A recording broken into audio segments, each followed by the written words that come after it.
On December 27, 2007, the streets of Rawalpindi, Pakistan buzzed with excitement as thousands of supporters gathered to cheer for Benazir Bhutto, the first woman elected to lead a democratic government in a Muslim-majority country.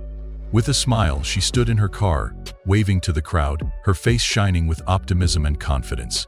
Yet, among the sea of supporters, a man who didn't quite belong stood out. Clean-shaven and wearing sunglasses, he blended in with the crowd, but something about him felt off.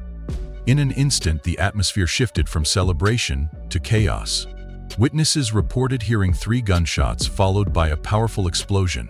Panic swept through the crowd as people scrambled to escape. Benazir was rushed to the hospital, but despite the best efforts of medical personnel, her injuries were fatal. By evening, devastating news broke. Benazir Bhutto was gone. Her assassination left the world mourning not only a courageous leader, but also a beacon of hope for Muslim women everywhere. The questions surrounding her murder, who orchestrated it, whether it was political enemies or something more sinister, have haunted Pakistan ever since. Even her husband, Asif Ali Zardari, faced scrutiny, with some speculating that he gained politically from her death. Benazir's life, however, was about more than just her tragic end. She was a resilient, powerful leader who inspired millions. Her journey was filled with personal and political challenges, heartbreak, and immense determination. As we delve into her life, we explore her rise to power, her leadership, and the lingering mysteries surrounding her assassination. Born in 1953 into one of Pakistan's most influential political families, Benazir's childhood was far from ordinary. Her father, Zulfikar Ali Bhutto, was a charismatic leader and the founder of the Pakistan People's Party, PPP. He served as Pakistan's prime minister, and Benazir's mother, Nusrat Bhutto, hailed from Iranian Kurdish heritage. Despite the family's prominence, their personal life was far from perfect. Zulfikar, although deeply admired by his daughter, had extramarital affairs that strained his marriage.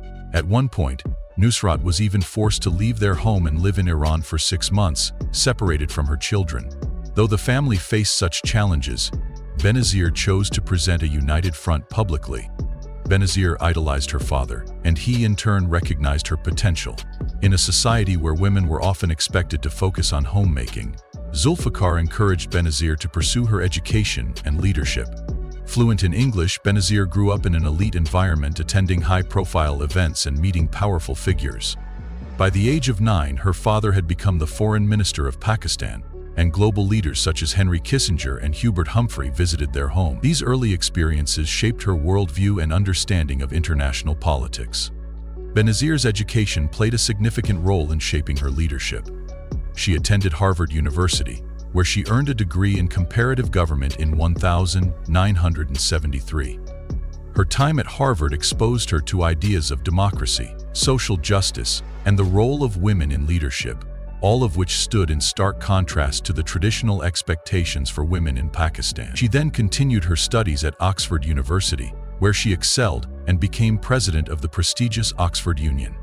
This experience refined her intellectual abilities and broadened her perspective on governance and equality. Returning to Pakistan in 1977, Benazir's life took a dramatic turn. The political climate was tense, and that year General Zia-ul-Haq staged a military coup, overthrowing her father's government and arresting him. Benazir's life would be marked by political upheaval, personal loss, and imprisonment. After her father's execution in 1979, Benazir's resolve to continue his work and carry forward his legacy grew stronger. Despite being detained under harsh conditions, her determination remained unshaken. After her release, Benazir took the reins of the PPP and continued to fight for democracy, challenging Zia's dictatorship. Her Western education and personal experiences had equipped her to navigate Pakistan's complicated political terrain. As the face of the PPP, Benazir became a symbol of hope and resilience for those fighting for a return to democracy. However, the years that followed were marked by exile and turmoil. Benazir's efforts to challenge Zia's regime led to her arrest and eventual decision to leave Pakistan in 1984 for self-imposed exile in London. From there, she continued to advocate for democratic reforms, using international platforms to rally support for her cause. Her exile marked a period of significant growth. She transformed from a grieving daughter into a seasoned politician prepared to confront authoritarianism head-on. In 1986, with the political climate in Pakistan shifting, Benazir returned to her homeland. Her political career was on the rise, but her personal life took an unexpected turn. Her mother arranged for her to marry Asif Ali Zardari, a wealthy businessman, in a traditional match. The marriage, though publicly presented as a partnership, was often a source of controversy. Zardari was often accused of corruption, and his reputation impacted Benazir's leadership. Yet she defended him publicly, understanding the importance of presenting a united front in a deeply conservative society. As a mother, Benazir balanced the demands of political leadership with raising her children. She made history as the first elected head of government to give birth while in office. Despite the challenges, she remained committed to her family and carried the weight of her political legacy with grace.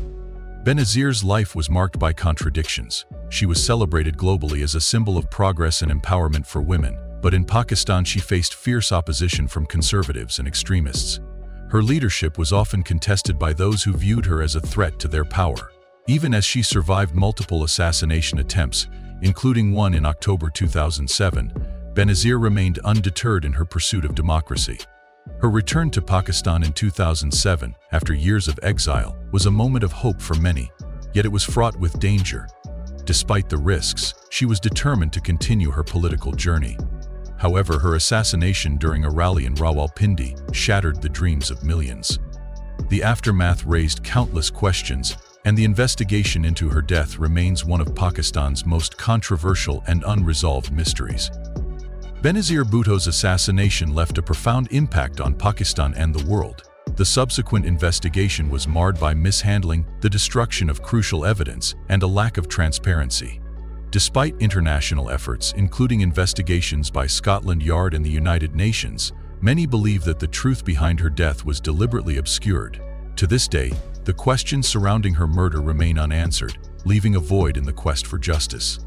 Benazir's life and tragic death continue to provoke deep reflection. Why did the first female leader of a Muslim-majority country meet such a tragic end? Her legacy, however, endures in the millions who continue to hope for a democratic and progressive Pakistan. Share your thoughts in the comments below, and don't forget to like and subscribe for more. Thanks for watching.